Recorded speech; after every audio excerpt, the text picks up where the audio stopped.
sometimes when you are uh, deeply touched in satsang, maybe whatever has been hiding, lurking in the shadowy place, some private place, once that has been somehow caught in the inquiry or perhaps exposed, you see, then sometimes it's like some big noise come. Some big noise come. I say like this, sometimes if you have been punched in satsang, you have been stabbed someplace in the very solar plexus of your being.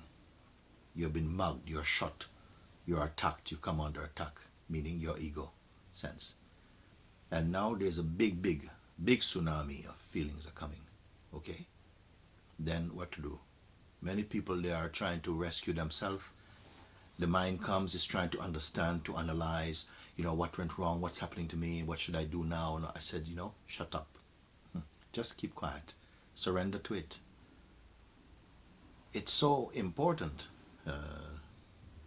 that you recognize the significance of what is happening to you. Now it's in the hands of grace.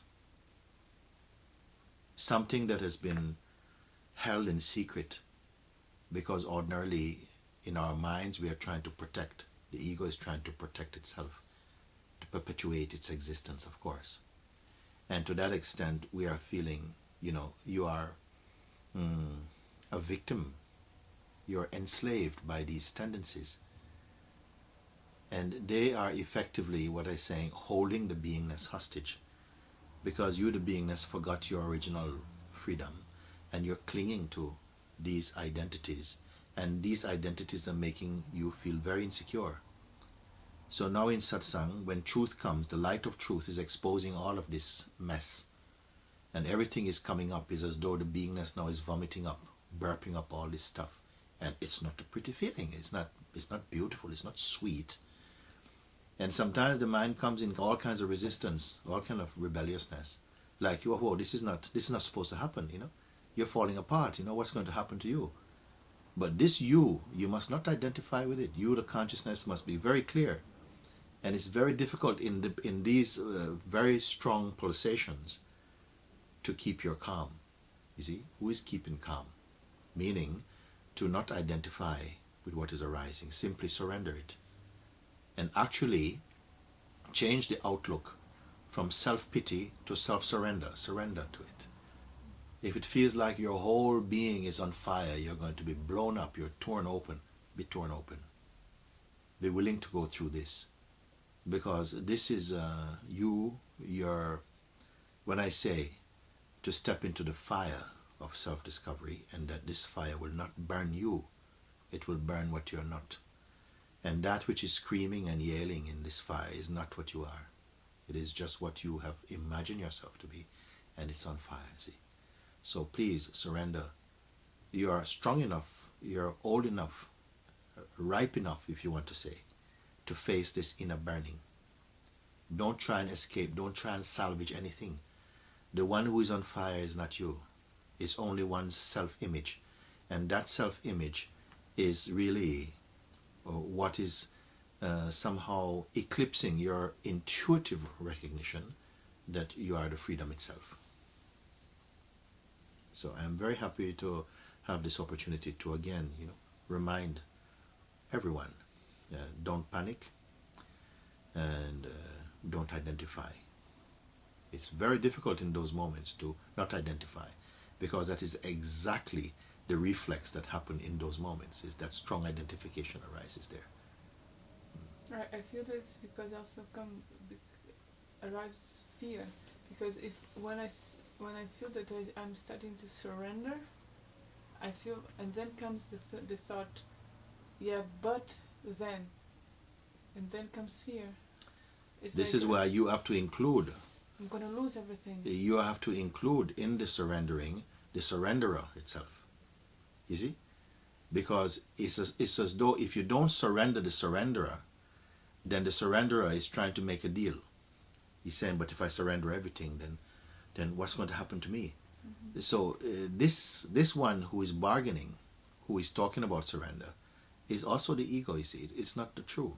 When that ego is exposed and thrown out, then what is really always here, not coming in from somewhere else, but what is always here, will reveal itself. You see, this voice of the self-image, the ideas we have of who we are, that is still very much within the operation. It's still unclear that you are not that. You see, it's such an intimate voice. But you are aware of this voice. You're aware of the anxiety that comes up with this voice, with the feeling of threat or fear that comes up. So you're witnessing a phenomenon, you see.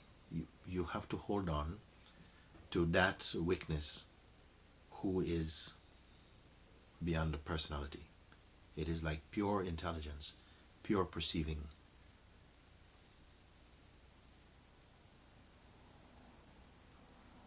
In the moment when the fire is burning most fiercely in the body, the whole body, the mind is on fire, I am reminding you, keep quiet.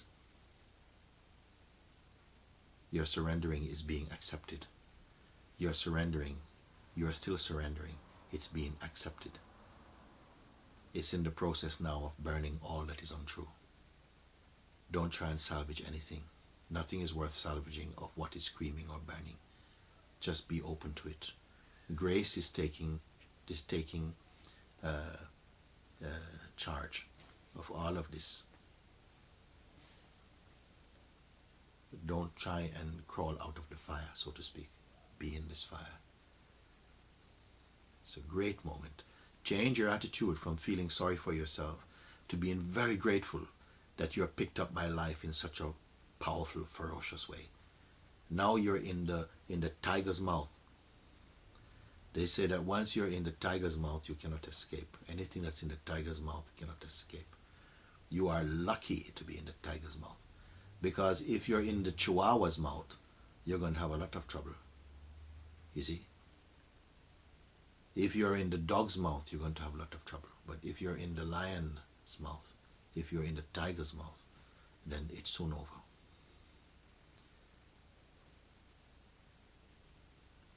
A true being understands the beauty and the implication of this statement I'm making. You see, there's only pain when there is the wanting to escape, to keep, to protect, to shelter the ego. But if you are really resolved inside your heart that I have to be free of this, being free of this means to be finished with this bargaining, to be free of looking for a contract, be free of wanting any guarantees. This is the mind. This is the ego. Come to this fire, be stripped completely naked. Go beyond nakedness. Be empty completely. And this fire will reduce you to emptiness. Everybody wants to save their tail. They say, the devil without his tail. Everybody wants to save his tail, meaning you're trying to hold on to something because you imagine that to be so completely burnt, then you are useless. Yes, you as ego are useless, but you are as the self is completely prevailing, you see. And that is the difference.